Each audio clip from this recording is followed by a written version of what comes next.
Breaking news. అమెరికాలో kidnap అయిన హైదరాబాద్ విద్యార్థి మృతి చెందాడు.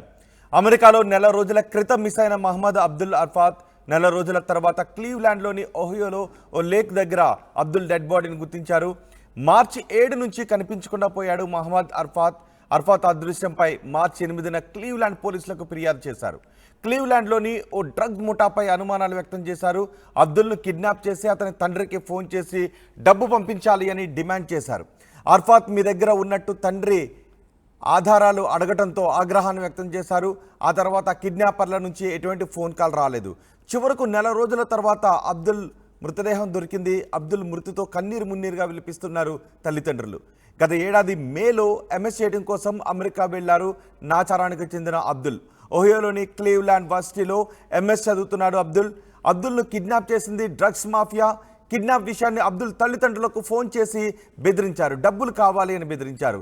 వెంటనే 1200 అమెరికా డాలర్లు చెల్లించాలి అని డిమాండ్ చేశారు. డాలర్ల రూపంలో డబ్బు ఇస్తేనే వదిలేస్తామని కిడ్నాపర్లు అన్నారు. లేకపోతే అబ్దుల్ కిడ్నీలు అమ్మేస్తామని కిడ్నాపర్లు బెదిరించారు. మార్చి 8 నుంచి తమ కుమారుడు ఫోన్లు అందుబాటులో లేడు అని తల్లిదండ్రులు చెప్తున్నారు. అప్పట్లో కుమారుడు కిడ్నాప్పై విదేశాంగ శాఖను సంప్రదించారు అబ్దుల్ కుటుంబ సభ్యులు. ఇప్పుడు అబ్దుల్ మృతదేహాన్ని కనుగొన్నారు అమెరికా పోలీసులు. దీనిపై మరింత సమాచారం మా ప్రతినిధి పెట్రీషా అందిస్తారు. అమెరికాలో కిడ్నాప్ అయిన నాచారం విద్యార్థి అర్ఫాద్ ఇవాళ మృతి చెందారని తెలుస్తుంది. ప్రస్తుతం వాళ్ళ ఇంటి ముందే ఉన్నాము. న్యూయార్క్లో హయ్యర్ ఎడ్యుకేషన్ కోసం అతను ఐటీ డిగ్రీ కోసం అతను వెళ్ళడం జరిగింది. అక్కడ మార్చ్ 7 రోజున అతను కుటుంబ సభ్యులకి లాస్ట్ కాల్ చేశాడు. దాని తర్వాత మార్చ్ 8కి అతని కుటుంబ సభ్యులు ఎవరైతే వాళ్ళ ఫాదర్ మొహమ్మద్ సలీం ఉన్నారో అతనికి బెదిరింపు కాల్స్ అయితే రావడం జరిగింది. మీ కొడుకుని మేము కిడ్నాప్ చేసాము, అతని కిడ్నీలని విక్రయిస్తాము, ఒకవేళ మీరు మాకు $1200 ఇవ్వకపోయిన పక్షాన అతని కిడ్నీలు అమ్మేస్తాం, అతని బాడీ పార్ట్స్ అన్ని అమ్మేస్తామని బెదిరింపు ఇచ్చారు. ఆ బెదిరింపు కాల్లో కూడా వెనక నుంచి అర్ఫార్ ఎవరైతే కొడుకున్నారో ఏడుస్తూ మాట్లాడడం అయితే జరిగింది. పూర్తిగా మార్చ్ 7 అయినప్పటికీ ఇవాళ ఏదైతే ఏప్రిల్ 10 అంటే సుమారుగా నెల తర్వాత ఒక బాధాకరమైన విషయం ఏంటంటే కిడ్నాపర్స్ అతని బాడీ అయితే లభ్యమైంది. కిడ్నాపర్సే చంపి ఉంటారు అని ద ఇండియన్ ఎంబసీ అమెరికాలో ఉందో ఏదైతే న్యూయార్క్లో ఉన్నారో వాళ్ళు ప్రకటించడం అయితే జరిగింది. చాలా ప్రగాఢ సానుభూతి అయితే కుటుంబ సభ్యులకి తెలుపుతున్నాము. అదేవిధంగా అతని బాడీని ఇండియాకి షిఫ్ట్ చేసే ప్రయత్నం చేస్తాము అని అక్కడ ఉన్న ఇండియన్ ఎంబసీ వాళ్ళు న్యూయార్క్ వాళ్ళు చెప్పడం అయితే జరిగింది. అంటే ఇదంతా పూర్తిగా కూడా కిడ్నాపర్సే చేశారని కూడా పూర్తిగా అయితే తెలుస్తుంది. ఇదంతా కూడా ఇన్వెస్టిగేషన్ ఖచ్చితంగా చేస్తాము, కుటుంబ సభ్యులకి మేము చాలా కండోలెన్స్ ఇస్తున్నాము అని న్యూయార్క్ వాళ్ళు అయితే చెప్పడం జరిగింది. కుటుంబ సభ్యులతో మాట్లాడే ప్రయత్నం చేస్తాం కానీ వాళ్ళు కన్నీరు మున్నీరు అవుతున్నారు. వాళ్ళు చెప్పే ప్రయత్నం కూడా చేయట్లేదు. ఆల్రెడీ మా కొడుకు పోగొట్టుకున్న బాధలో ఉన్నాం, మేము ఇప్పుడు ఏం మాట్లాడట్లేము, లేని పక్షాన అసలు మేము ఏమీ మాట్లాడలేము అని చెప్తున్నారు. వాళ్ళ ప్రైవసీని మనం రెస్పెక్ట్ చేస్తూ ప్రస్తుతం వాళ్ళ ఇంటి ముందే ఉన్నాము. గతంలో మార్చ్ 7 రోజు అయితే అతను కనపడకుండా పోయాడు. మార్చ్ 7 నైట్ వాళ్ళ కుటుంబ సభ్యులతో మాట్లాడడం అయితే జరిగింది. అదే లాస్ట్ కాల్.